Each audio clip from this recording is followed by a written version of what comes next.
vois là, toi derrière ton écran, en train de te demander ce que je suis en train de faire, pourquoi je retourne. Aïe!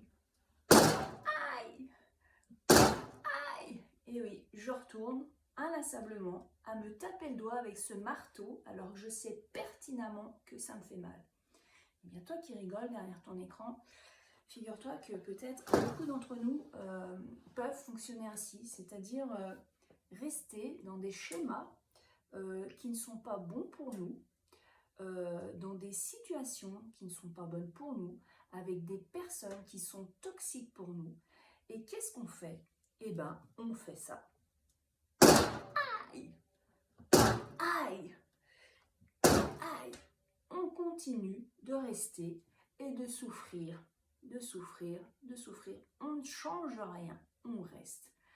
Et là où je veux en venir, c'est pourquoi attendre l'extrême souffrance, c'est-à-dire à un moment, à force de taper, autant te dire que je vais finir par perdre mon doigt.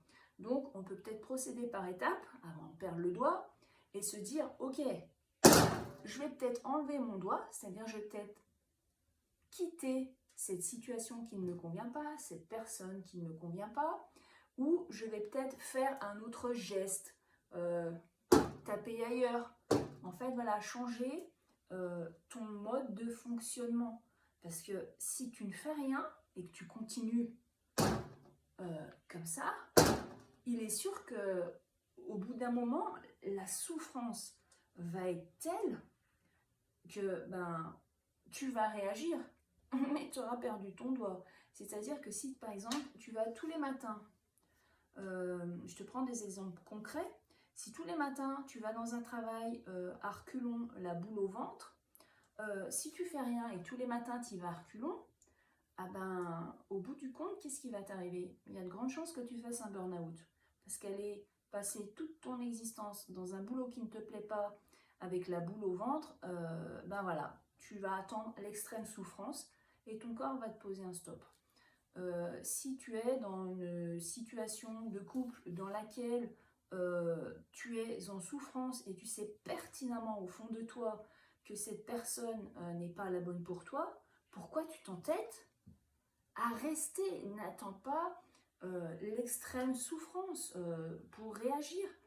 Essaye de parler avec la personne pour arranger les choses, ou alors, barre-toi en fait. Je veux dire, si tu attends l'extrême souffrance, ça ne fonctionne pas.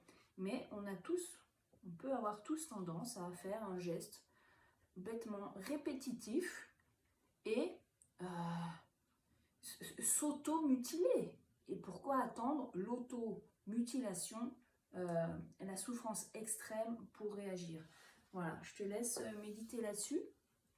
Et surtout, la question à te poser, c'est quelles sont les peurs, encore une fois, derrière, qui t'empêchent de changer ton geste, de changer de trajectoire. Voilà. Et souvent, il y a des peurs derrière.